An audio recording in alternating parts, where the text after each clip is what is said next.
श्री शिवाय नमस्तुभ्यम।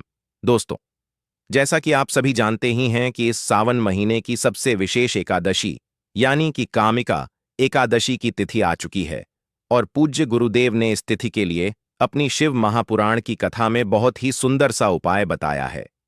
पूज्य गुरुदेव ने बताया है कि यदि आप कमाते कम हैं, खर्चे बहुत ही अधिक होते हैं, आपके जो पैसे हैं वह कई भी अनावश्यक रोगों में खर्च हो जाते हैं, अनावश्यक कार्यों में खर्च हो जाते हैं, तो इसके लिए पूज्य गुरुदेव ने बताया है कि जब भी आपकी आमदनी कम हो जाए और खर्चा बढ़ने लगे, तब आपको यह उपाय करना चाहिए। या फिर यदि आपके घर के किसी भी सदस्य के शरीर में कोई बीमारी हो चुकी है, कोई भारी रोग हो चुका है, तो उसे समाप्त करने के लिए आपको यह उपाय करना चाहिए। या फिर यदि आपकी ऐसी कोई भी मनोकामना है जो अभी तक परिपूर्ण नहीं हो पाई है, तो विशेषकर इस शिव एकादशी पर आपको यह चमत्कारिक उपाय अवश्य ही करना चाहिए।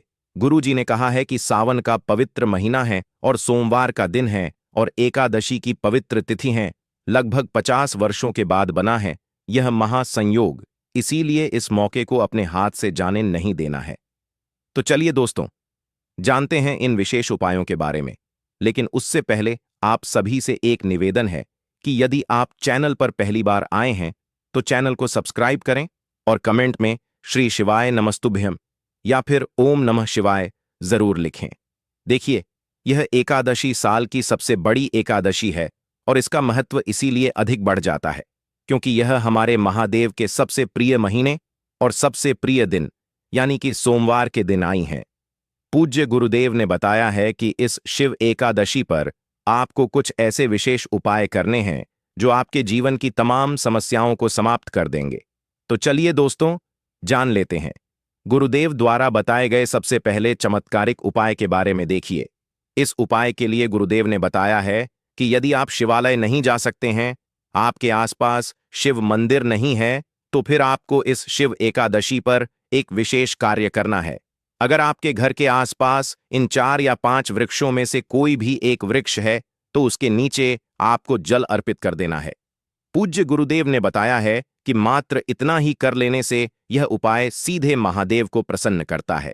देखिए, पूज्य गुरुदेव ने बताया है कि यदि आपके घर के आसपास पीपल का वृक्ष है, तो आपको पीपल के वृक्ष के नीचे यह एक लौटा जल धीरे धीरे अर्पित कर देना है और आपको महादेव से आपकी जो भी मनोकामना है उसे बोल देना है।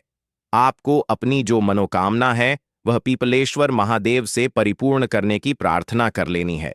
पूज्य गुरुदेव ने बताया है कि यदि आपके घर के आसपास पीपल का वृक्ष नहीं है, तो यदि आपके घर के आसपास बेलपत्र का वृक्ष है, तो उसके नीचे आपको एक लौटा जल लेकर के पहुंचना है और बेलपत्र के वृक्ष के नीचे आपको यह एक लौटा जल समर्पित कर देना है और आपको बिल्वेश्वर महादेव से अपनी मनोकामना को परिपूर्ण करने की प्रार्थना कर लेनी है।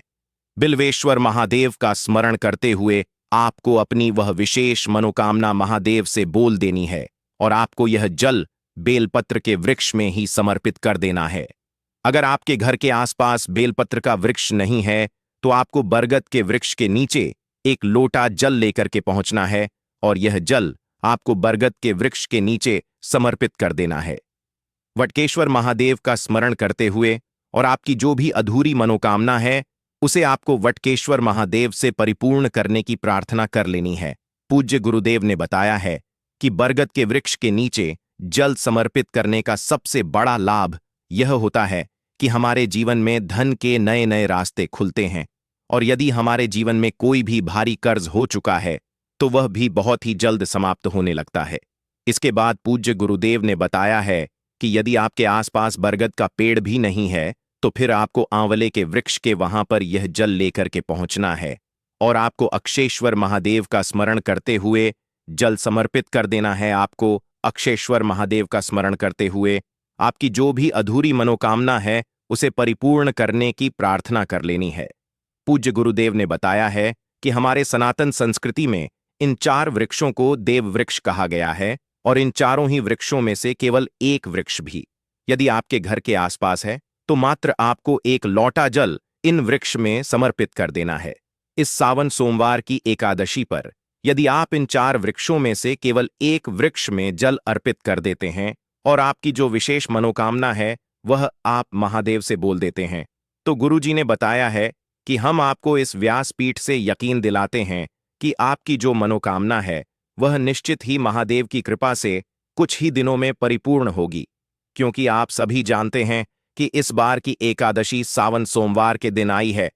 इसीलिए आपके लिए यह उपाय रामबाण सिद्ध होने वाला है। अब दोस्तों, हम जान लेते हैं दूसरे विशेष उपाय के बारे में। यह उपाय भी आपकी किसी भी प्रकार की मनोकामना को परिपूर्ण करने के लिए है। तो देखिए दोस्तों, इस उपाय को करने के लिए मात्र आपको एक लोटा जल ही है, और विशेषकर यह जल आपको तांबे के पात्र के अंदर अपने ही घर से लेना है।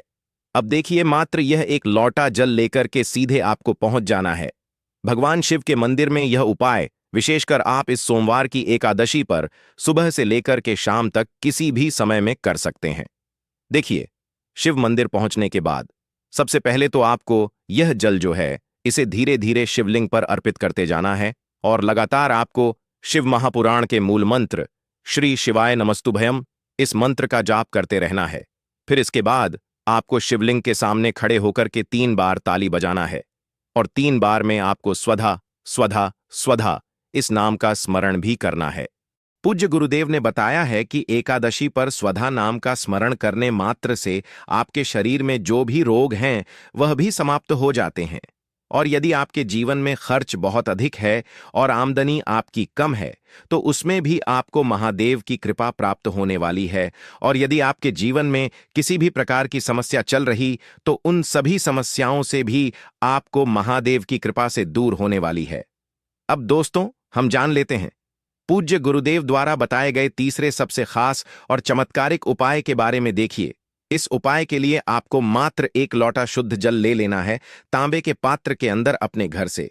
इसी के साथ में आपको एक चावल यानी कि पूर्ण अक्षत लेना है, और इसी के साथ में आपको एक प्यारी सी और सुंदर सी बेल पत्र लेनी है। देखिए, बेल पत्र जो है वह कहीं से भी टूटी हुई खंडित नहीं होनी चाहिए। इस बात का आपको विशेषकर ध्यान रखना है, क्योंकि शिवलिंग में हम कभी खंडित चीजें अर्पित नहीं करते हैं, नहीं तो इससे हमें दोष मिलता है।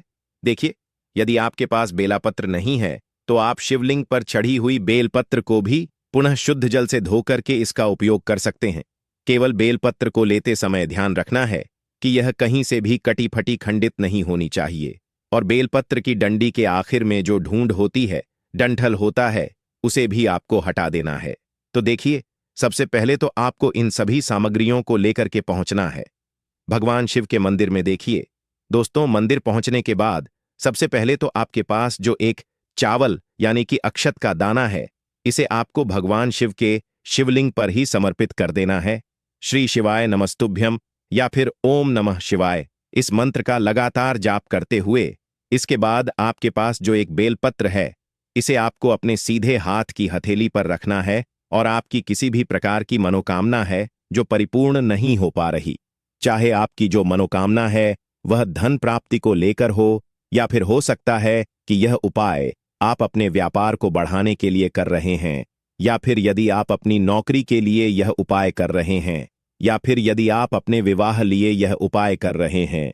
जिस भी प्रकार की आपकी मनोकामना है, उस मनोकामना का आपको अपने मन में स्मरण कर लेना है, और फिर यह जो एक बेलपत्र है, इसे आपको भगवान शिव के शिवलिंग पर ही अर्पित कर देनी है। बेलपत्र की जो चिकनी साइड है वह शिवलिंग से स्पर्श रहेगी, डंडी वाला भाग जलाधारी की ओर रहेगा। इस प्रकार से आपको यह बेलपत्र शिवलिंग पर अर्पित करनी है। अब देखिए, अंत में जो आपके पास एक लोटा शुद्ध जल है, इसे आपको बहुत ही ध्यान से समर्पित करना है। देखिए, सबसे पहले तो आपको थोड़ा सा जल शिवलिंग पर सीधे तरफ जहां श्री गणेश जी का स्थान होता है, वहां पर आपको थोड़ा सा जल समर्पित करना है।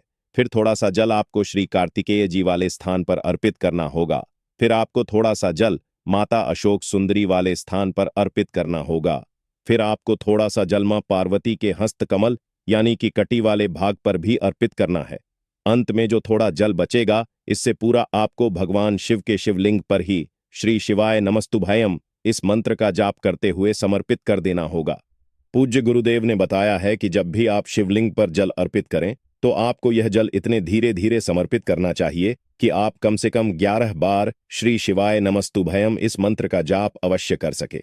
जल समर्पित करने के बाद अंत में आपको महादेव से आपकी जो भी मनोकामना है, जिस भी समस्या से आप परेशान हो चुके हैं, उस समस्या को दूर करने की आपको महादेव से प्रार्थना कर लेनी है। पूज्य गुरुदेव ने बताया है कि यह एकादशी विशेषकर महादेव के सबसे प्रिय दिन सोमवार के दिन पड़ रही हैं और इस दिन इस उपाय को करने से आपको बिल्कुल भी नहीं चूकना चाहिए, क्योंकि ऐसे संयोग कई सालों में एक बार बनते हैं। इस उपाय को करने से महादेव अति शीघ्रता से प्रसन्न होते हैं और यदि महादेव हमसे प्रसन्न हो जाते हैं तो हमारे जीवन के जो भी संकट समस्याएं हैं वह ऐसे ही दूर हो जाती हैं।